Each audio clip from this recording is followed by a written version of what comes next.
Good morning, Autumn. This is Trina, of course, in Manhattan. I wanted to check in with you as your elementary placement has begun this week. I know we got your student teaching semester organized very well in August and even during Block 2 last semester, but I know that it was all organized really well in August before it started, but I think now that your elementary placement is beginning, it's important that we go over a few things.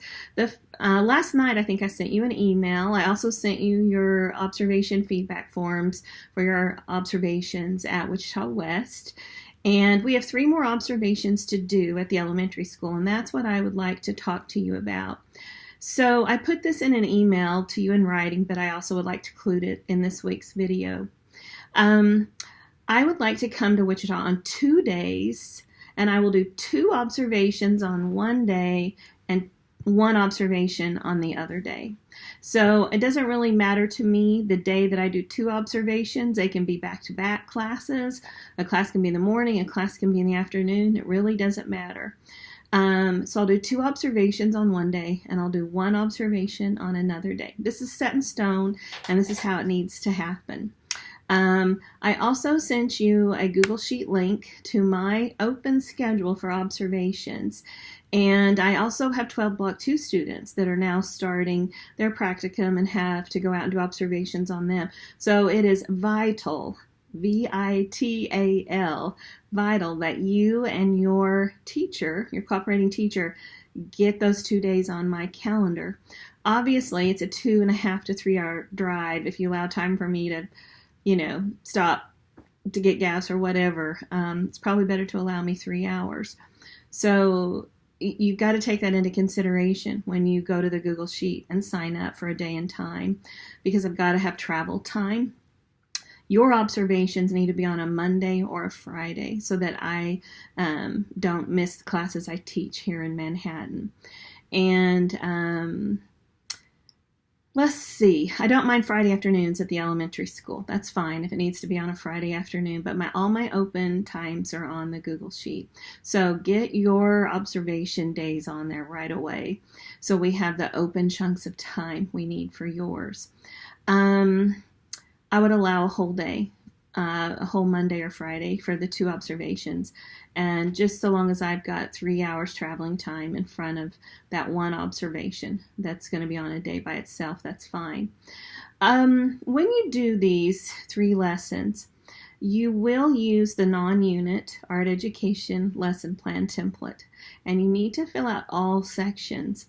On your observation that I came to Wichita West on September 25th, you wrote not applicable on at least 4 sections: assessment, the integrations, technology, literacy, and that's just not acceptable. You need to fill out the entire lesson plan template. It's designed for these observations that are non-unit observations.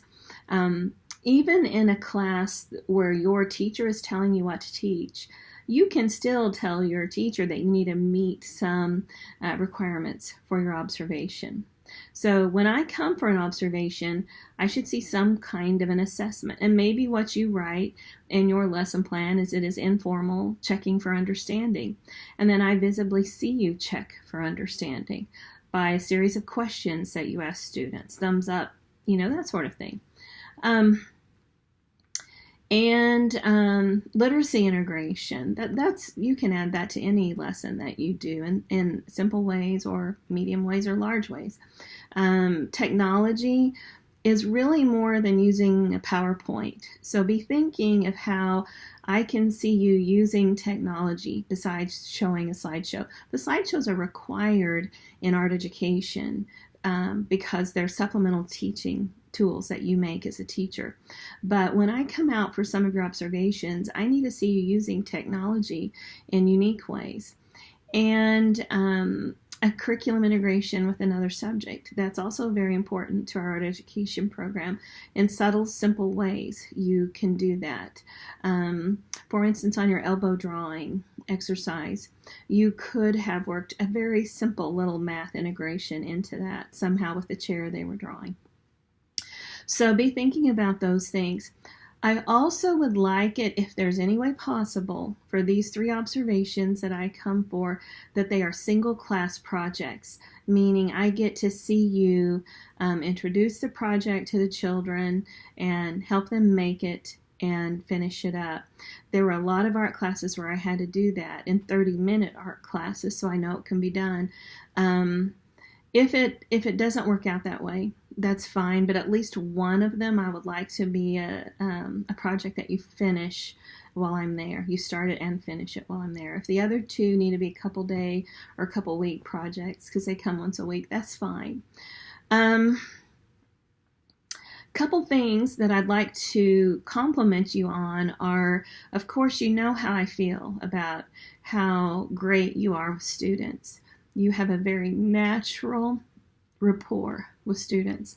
You interact so great with them. You care about them, you revere them, you respect them, you're concerned about them, and it shows. It shows.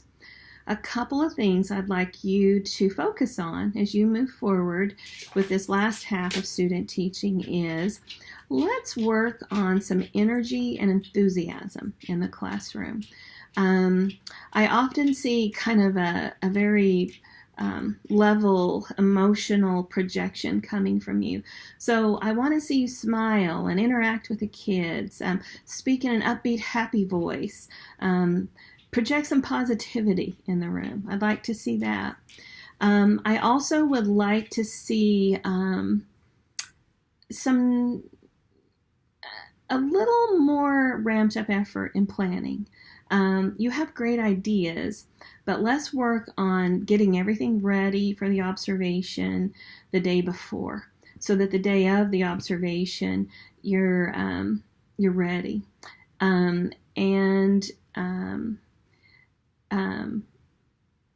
You'll see, and I'm sure you've probably already read your feedback forms, but your CT at Wichita West told me that the morning of your unit observation that you didn't have those photos copied, and that, you know, he rescued you, that he went and did it for you.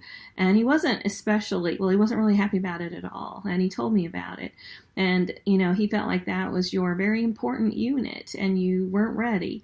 So, our job we're not criticizing you, and that's what we need you to understand. We're not criticizing you at all. We see great potential in you to be an incredible teacher. You are so good with students. Let's work on the areas where there's room for improvement. I do that every day. I know my strengths, and I know the things that that I'm not as good at. I let paperwork pile up. There are things that I'm not as good about. So I'm always working on various aspects of being a better teacher. You know, the day you meet a teacher that tells you they have it all figured out, you need to run from that teacher, honestly, because teaching is learning. And good teachers, great teachers, are always learning. So that was the second thing. The third thing is the communication between you and I didn't start off this semester the way I wanted it to. And it's okay. I've decided I'm okay with that. It didn't happen the way I had wanted it to. There's a lot of emails that show that I tried to set up our weekly communication.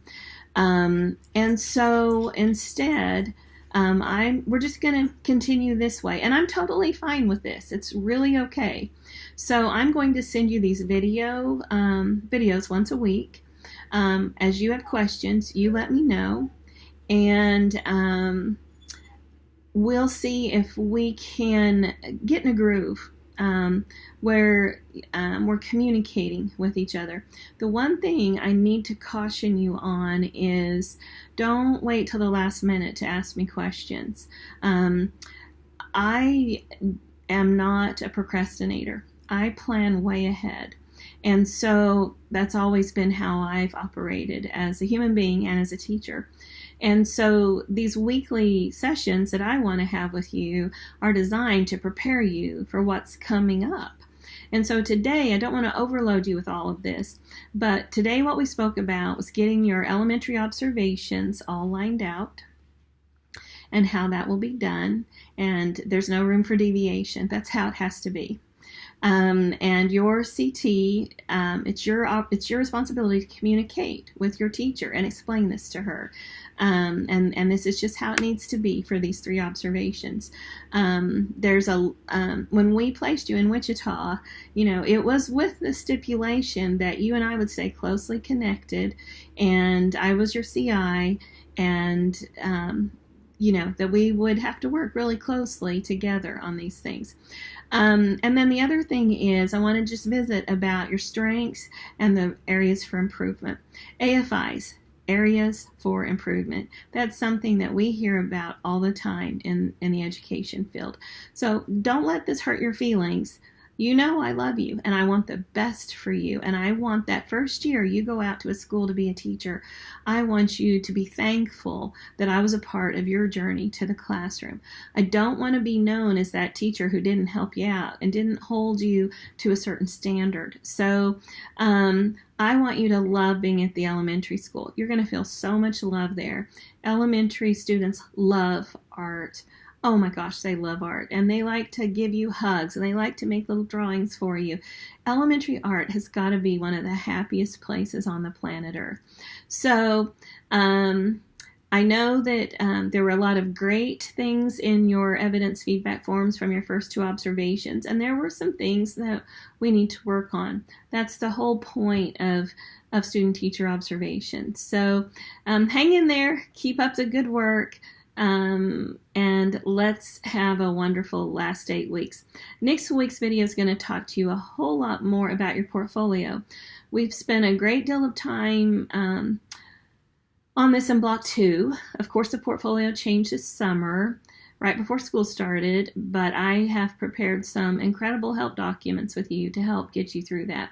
So next week we'll talk about the portfolio one more time in our video, and then the following week we'll talk about assessments. And I would like to have all of your portfolio essays to me, let's say by November 15th at the latest. It would be better if I had them by November 12th. It would be better if you start sending them to me as they're done. I am not going to edit them for you. I'm not going to check them for grammar. I'm not going to do any of that. This portfolio is your responsibility to showcase how good you are. And your written work's usually pretty good. What I'm going to do is read your essays and let you know if I feel like you hit the mark on what the essay was asking. So, and then we can talk, if you're confused, I know we spent some time on the phone this week talking about your assessments, but if you're confused about those assessments still, let's talk at a time when I am at my computer, because I wasn't at my computer when we were talking. So good luck to you. Enjoy your elementary placement. Keep up the great work. Just know that I have your best interest at heart always.